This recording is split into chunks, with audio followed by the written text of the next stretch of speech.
आदाब, KP news के bulletin में आपका स्वागत है। मैं हिना शेख आपके साथ। आइए देखते हैं सबसे पहले मुख्य समाचार।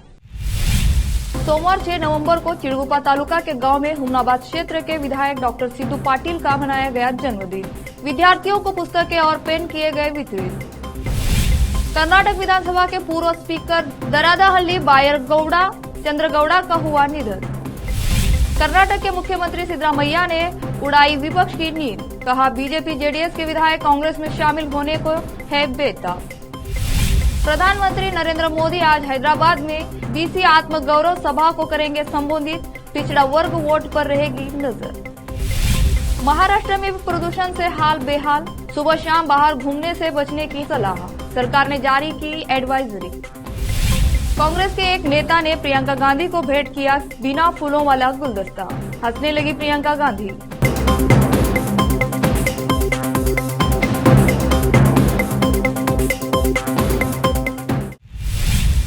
अब समाचार विस्तार से। सोमवार 6 नवंबर को हुमनाबाद क्षेत्र के विधायक डॉक्टर सिद्धू पाटिल के जन्मदिन के अवसर पर केक काटकर उनका जन्मदिन मनाया गया। इस अवसर पर तालुका चिड़गुप्पा के माड़गुड़ व बेलखेरा ग्राम के सरकारी स्कूल में एपीएमसी के पूर्व अध्यक्ष भूपेश पाटिल और भाजपा कार्यकर्ताओं द्वारा विद्यार्थियों को पुस्तकें और पेन वितरित किए गए। इस अवसर पर ग्राम पंचायत सदस्य बसवराज पाटिल, विजय दिवनी, सादिक मियां, महेश मदरगांव, राजगोपाल येनालूर, संजू पटनाकर, कल्याणराव बावगी व स्कूल के शिक्षक आदि रहे उपस्थित। चिड़गुप्पा से केपी न्यूज के संवाददाता अजीम की रिपोर्ट। कर्नाटक विधानसभा के पूर्व स्पीकर दरादाहल्ली बायरगौड़ा चंद्रगौड़ा का आज सुबह चिकमंगलुरु जिले के मुदिगेरे तालुका के दरादाहल्ली में उनके आवास पर निधन हो गया। कर्नाटक के डीआईपीआर ने इस बात की जानकारी दी। कर्नाटक में सीएम बदलने की चर्चाओं के बीच सीएम सिद्धरामैया को लेकर लगातार विपक्ष चुटकी लेता रहा, लेकिन जैसे ही सीएम सिद्धरामैया ने एक बयान दिया तो उसके बाद से ही विपक्ष की नींद उड़ गई। सीएम सिद्धरामैया ने कहा जल्द ही भाजपा और जेडीएस विधायक कांग्रेस में शामिल होने वाले हैं। साथ ही उन्होंने कहा कि कांग्रेस आलाकमान यह तय करेगा कि राज्य में मुख्यमंत्री बदला जाना चाहिए या नहीं। सिद्धरामैया के नेतृत्व वाली सरकार के 2.5 साल पूरे होने के बाद से ही यह अटकलें लगाई जा रही है। पत्रकारों से बातचीत के दौरान उन्होंने कहा सत्तारूढ़ पार्टी के किसी भी प्रकार के दबाव के बिना भाजपा जेडीएस के कई मौजूदा विधायक, पूर्व विधायक और कई नेता कांग्रेस में शामिल होने जा रहे हैं। वहीं ऑपरेशन हस्त को लेकर उठे सवाल पर उन्होंने कहा कोई हस्त नहीं, कोई ऑपरेशन नहीं, इस तरह के कार्य करने का कोई सवाल नहीं उठता। जो भी पार्टी में आया उसका स्वागत करेंगे। बेंगलुरु और इसके आसपास के क्षेत्रों में चीता से निपटने के लिए वन मंत्री ईश्वर बी खंड्रे ने शहर के लिए रैपिड लीपर्ड टास्क फोर्स बनाने के निर्देश दिए हैं। मंत्री ने सोमवार को कहा कि इस साल कमजोर मानसून के बाद भोजन की कमी के कारण वन्य जीवों के जंगलों से बाहर निकलने की घटना सामान्य हो गई है। शहर के बाहरी इलाके में जंगली जानवर दिखने से लोगों में दहशत फैल गई है। रिहायशी इलाकों में भटकने वाले तेंदुओं और बचाने और उन्हें स्थानांतरित करने या पुनर्वास करने के लिए तुरंत एक टास्क फोर्स गठित करने की आवश्यकता है। मंत्री ने कहा कि पर्वतीय एवं वन क्षेत्र वाले प्रत्येक 3 जिलों के लिए एक टास्क फोर्स का गठन किया जा सकता है। उन्होंने तैयारी सुनिश्चित करने के लिए मॉक ऑपरेशन सहित पर्याप्त शिक्षण की आवश्यकता पर बल दिया। मंत्री ने बताया कि मौजूदा 5 रैपिड हाथी टास्क फोर्स के अलावा बन्नेरघट्टा और रामनगर जिलों के लिए एक अतिरिक्त टास्क फोर्स का गठन किया गया है। तेलंगाना के जिला संगारेड्डी के विधानसभा क्षेत्र जहीराबाद के नेशनल हाईवे पर वाहनों की तलाशी के दौरान संदेह के आधार पर डीसीएम एचर वाहन नंबर KA567607 को रोका गया, जिसमें काला गुड़ से भरे हुए 400 बैग मिले। यह गुड़ गैर कानूनी तरीके से एक व्यक्ति हैदराबाद के बेगम बाजार से लेकर आसपास के गांव और तांडों में पहुंचा रहे हैं। इस गैर कानूनी कार्य पर आबकारी सीआई अशोक कुमार और सीआई एनफोर्समेंट हक्कम ने मिलकर डीसीएम को सीलबंद करवाकर उन्होंने कानून हिरासत में लेकर एक मुकदमा दर्ज करके ड्राइवर को रिमांड कर दिया।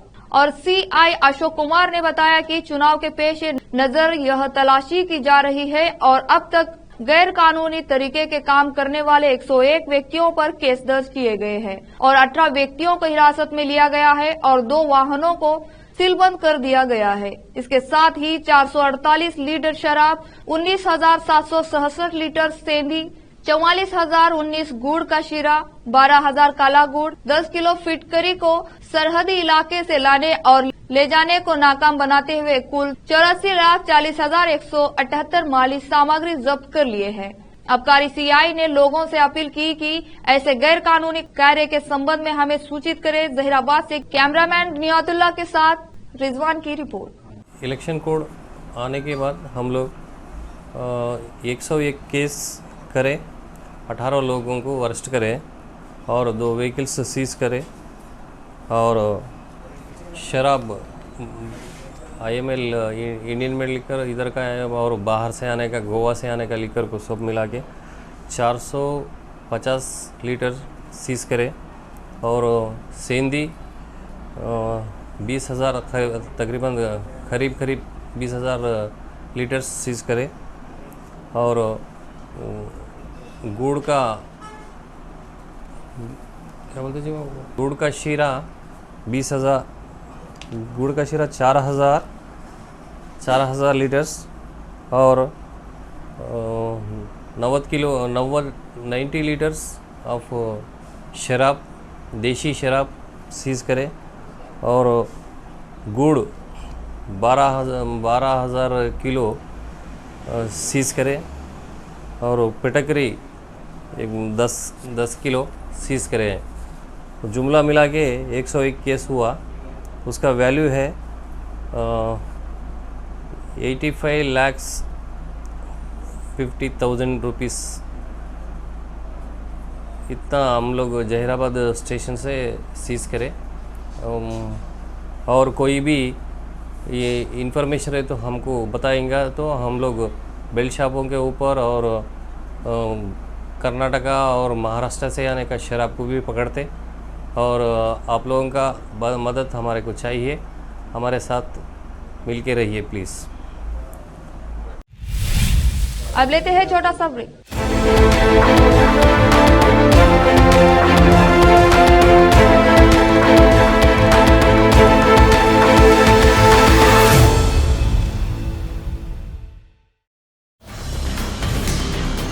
हिंदुस्तान के हर कोने में हम हैं मौजूद। 24 घंटे हालात पर गहरी नजर, खबरों से जुड़े चुपते सवालात और आपको दिखाता है धार्मिक, सामाजिक, राजनीतिक, लोकल और इंटरनेशनल न्यूज की सबसे बेहतर कवरेज जो आपको रखती है हर पल बाखबर। देश और दुनिया भर की खबर के लिए देखते रहें KP News 24/7।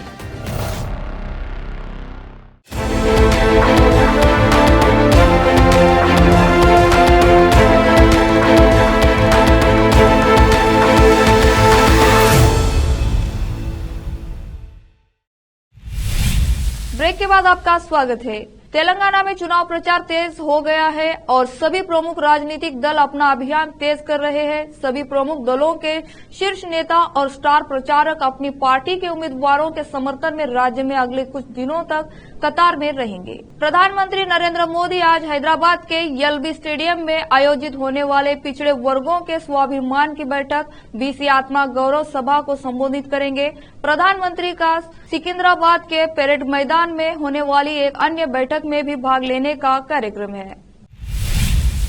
BRS प्रमुख और मुख्यमंत्री के चंद्रशेखर राव ने 54 प्रजा आशीर्वाद सबलू को संबोधित करने की योजना तैयार की है, जो इस महीने की 13 तारीख से लेकर इस महीने की 28 तारीख को अभियान के अंत तक सार्वजनिक बैठकें हैं। वह अपने पहले दौर के चुनाव प्रचार के दौरान 9 तारीख तक हर दिन 2-3 निर्वाचन क्षेत्रों में सार्वजनिक बैठकों को संबोधित कर रहे हैं।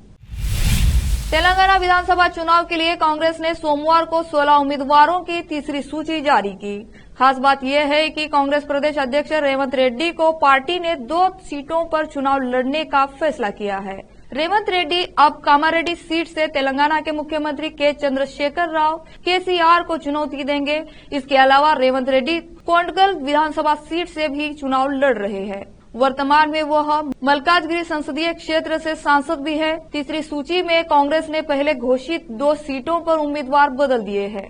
आदे गजेंद्र अब वनेला अशोक की जगह बौद्ध एसटी सीट से चुनाव लड़ेंगे। वहीं तुड़ी मेगा रेड्डी को वनापर्ती सीट से मैदान में उतारा गया है। कांग्रेस ने पहले इस सीट से गिल्लेला चेन्ना रेड्डी को टिकट दिया था। महाराष्ट्र के स्वास्थ्य विभाग ने कई शहरों में वायु गुणवत्ता खराब होने के मद्देनजर सोमवार को एक एडवाइजरी जारी कर लोगों से सुबह और देर शाम टहलने, दौड़ने, जॉगिंग करने और शारीरिक व्यायाम करने से बचने को कहा है। राज्य के स्वास्थ्य विभाग ने कहा कि 5 साल से कम उम्र के बच्चे, बूढ़े, गर्भवती महिलाएं और पहले से मौजूद सांस और दिल से जुड़ी बीमारियों वाले लोग उच्च जोखिम में हैं। उन्होंने कहा, आधारभूत चिकित्सा स्थितियों जैसे पल्मोनरी या हृदय संबंधी समस्याओं वाले रोगियों को वायु प्रदूषण के संपर्क से बचने के लिए अधिक सावधान रहना चाहिए। फिर से लेते हैं छोटा सा ब्रेक।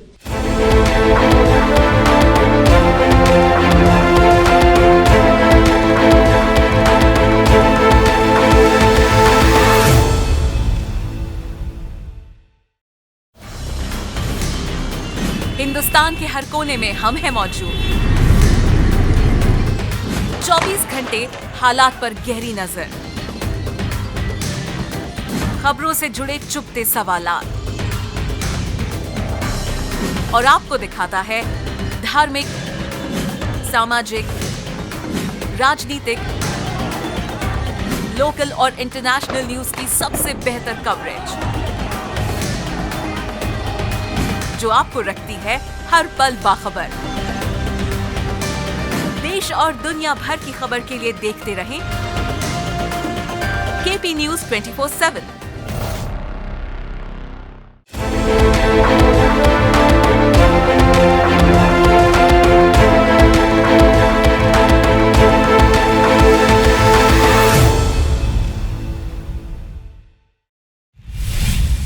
ब्रेक के बाद आपका स्वागत है।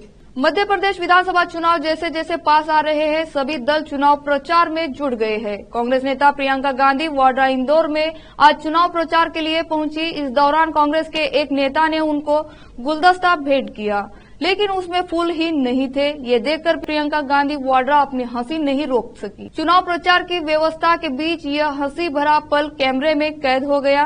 कांग्रेस नेता द्वारा प्रियंका के सम्मान में दिया फूलों वाला गुलदस्ता बिल्कुल खाली था। कागज के लिफाफे में कुछ भी नहीं था। ये देखकर प्रियंका अपनी हंसी रोक नहीं पाई। तमिलनाडु के युवा कल्याण मंत्री उदयनिधि स्टालिन ने सोमवार को एक बार फिर सनातन धर्म पर अपनी टिप्पणी का बचाव किया, जिस पर देशव्यापी विवाद खड़ा हो गया था। उन्होंने कहा, सितंबर में यहां एक सम्मेलन में की गई उनकी टिप्पणी में कुछ भी गलत नहीं था और वह कानूनी रूप से इस मुद्दे का सामना करेंगे। उदयनिधि ने रिपोर्ट से कहा, मैंने जो कहा उसमें कुछ भी गलत नहीं था। हम कानूनी रूप से मामले का सामना करेंगे। मैं अपना रुख नहीं बदलूंगा। मैंने केवल अपनी विचारधारा के बारे में बात की है। उन्होंने मद्रास उच्च न्यायालय की एक टिप्पणी पर एक सवाल का जवाब देते हुए अपना रुख दोहराया। आखिर में फिर से देखते हैं मुख्य समाचार। सोमवार 6 नवंबर को चिड़गुप्पा तालुका के गांव में हुमनाबाद क्षेत्र के विधायक डॉक्टर सिद्धू पाटिल का मनाया गया जन्मदिन। विद्यार्थियों को पुस्तकें और पेन किए गए वितरित। कर्नाटक विधानसभा के पूर्व स्पीकर दरादाहल्ली बायरगौड़ा चंद्रगौड़ा का हुआ निधन। कर्नाटक के मुख्यमंत्री सिद्धरामैया ने उड़ाई विपक्ष की नींद। कहा, बीजेपी जेडीएस के विधायक कांग्रेस में शामिल होने को है बेताब। प्रधानमंत्री नरेंद्र मोदी आज हैदराबाद में बीसी आत्मगौरव सभा को करेंगे संबोधित। पिछड़ा वर्ग वोट पर रहेगी नजर। महाराष्ट्र में भी प्रदूषण से हाल बेहाल। सुबह शाम बाहर घूमने से बचने की सलाह। सरकार ने जारी की एडवाइजरी। कांग्रेस के एक नेता ने प्रियंका गांधी को भेंट किया बिना फूलों वाला गुलदस्ता। हंसने लगी प्रियंका गांधी।